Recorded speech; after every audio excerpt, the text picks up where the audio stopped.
folks. I am Kevin Ioli. I hope you are having a great day and are safe wherever you are and staying away from this virus. Joining me right now is a guy who just made a big announcement. Not one, not two, but 3 fight cards have been announced. Dana White from the UFC. Hi, Dana. How are you? What's up, buddy?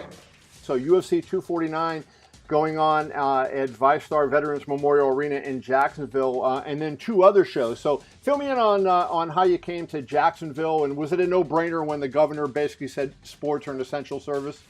Absolutely, and we have the sign-off from the governor, the mayor, the athletic commission is involved, so yeah, it's all good. I was just going to say, the one thing I noticed the mayor's comment was kind of interesting, and he talked about the impact to the economy. And I can't imagine it's going to impact the economy like a normal UFC fight would, because you're going to have no fans, right? So right. Where's he coming from with this economic impact and revitalizing Florida, where he's talking about? Listen, the commission's still going to make money on the thing. They're going to make money. And at some point, Kevin, we have to figure out, how do you get things back to normal, but do it in a really safe way? Mm-hmm. The only way to find out is to get out there and start doing it. It's not cheap. It's expensive. It's hard, but somebody's got to take the first step and get out there. Well, the thing everybody wants to know is the testing, right? So I'm assuming that you're going to test everybody and you're going to be taking temperatures and that kind of thing? I care very much about the fighters. I care very much about my staff, obviously my family. We're going to do everything way up here. We always do. Health and safety is an issue for us for the last 20 years. There's a lot of companies and a lot of businesses out there that now the health and safety of their employees is something new that they need to, it's not new for us. This is something that we, not only deal with on a weekly basis, but we take great pride and the fact that we have such a great track record. Basically, I told you, health and safety is important. It's always, whatever with us. Just the more you put out there, it's going to be on ESPN. There aren't going to be any fans there. No, there's not going to be there's 15,000 people inside this arena that are going to spread out throughout the country and all this other crap. So we're putting on an event. It's going to be safe. Well, let's talk about the event. The pay-per-view card, the main event is Tony Ferguson and Gaethje. The co-main event is Cejudo and Cruz. Before that one is Ngannou and Rosenstruik. Stevens and Calvin Kattar. And we open the main card on pay-per-view with Hardy versus DeCastro. Hardy versus DeCastro. And then what's going to be your main event on ESPN? Is Cowboy Cerrone versus Anthony Pettis. Okay, all right, good. That's what I wanted to get for. So I just want to get your thought on a couple of the fights. And Tony Ferguson, to me, is just, an incredible fighter. Has won 12 in a row. He is a 170 favorite over Justin Gaethje, who is plus 135 at the MGM Grand. Does that surprise you a little bit that Tony's only a 170 favorite? No, Gaethje is a very dangerous fighter. This is a insane main event. Tony hasn't lost in like 8 years. And Gaethje has had 6 fights in the UFC and won 7 bonuses. Yeah. So this fight is incredible. I mean, it's a very violent main event. Anything can happen in this fight. Either guy can win. Both guys have the tools and to stop this fight at any point in time. It's a very fun fight. If you're not going to be watching Tony versus Habib, this is the other fight you want to see Tony in. This is going to be an unbelievable. You know what? Just seeing Tony Ferguson against anybody is good, let alone, somebody like Gaethje or of course, Habib is amazing. So as a promoter, there's been a handful of times that I've gone out and I said, if you spend the money to buy this fight, I guarantee you're going to get fireworks. It's going to be incredible. You will not turn off the TV and be disappointed. Only a handful of times have I said that. I will tell you again, if you spend the money and you buy this fight, just with the main event alone, you will not be disappointed. It's impossible. It is impossible for Tony Ferguson versus Justin Gaethje to not be an incredible fight. Impossible. Yeah, I agree with you. I mean, I think, and as I said, the heavyweight fight to me is a nutso fight. And let me look at the odds on that one.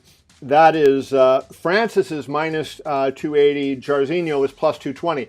Now, I'm not going to advise anybody to bet against Francis because I think Francis is awesome.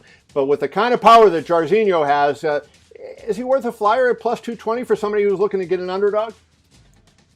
Yeah, I think that, the reason that is Francis has been in the big fights. Francis has been in the big fights. He's been in the big title fight.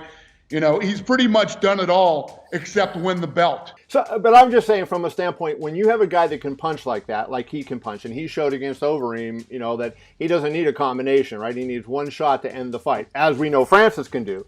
Yep. I just say, hey, he might be worth a flyer if you're sitting there looking to get some plus money. You get plus 220 on him.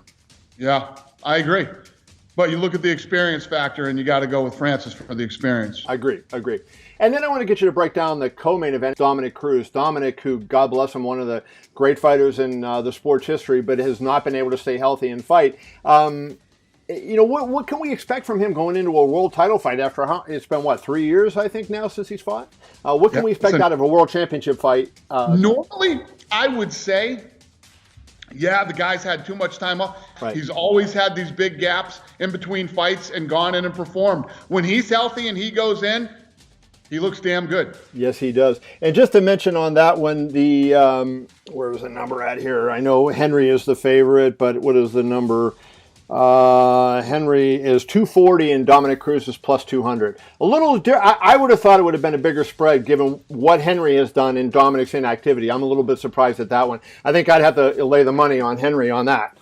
I don't disagree, but I think that's the odds maker showing the respect to Cruz. Yeah. That he is that good. Now, I am media, and you said you don't want to tell media anything, but I'm going to ask you about Fight Island. You haven't given a location up, but one of the questions I think you can answer without giving up its location, it is not in U.S. waters. Is that correct? Because that's the whole point of this, is it not?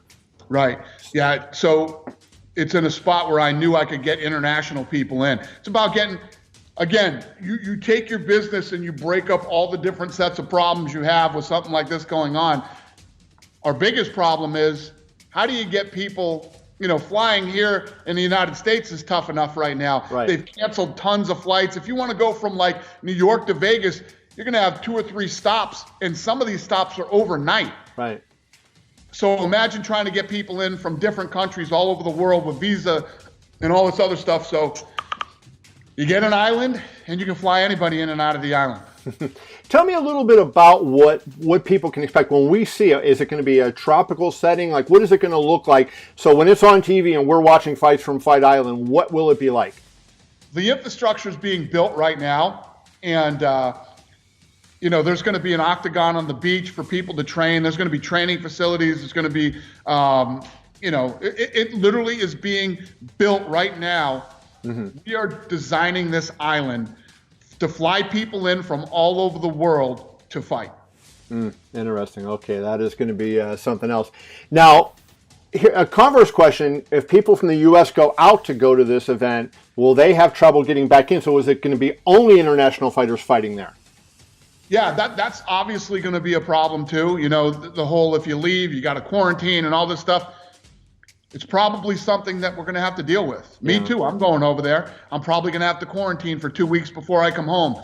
I don't know, but this is going to be the new world that we live in. Yeah, that's going to be crazy.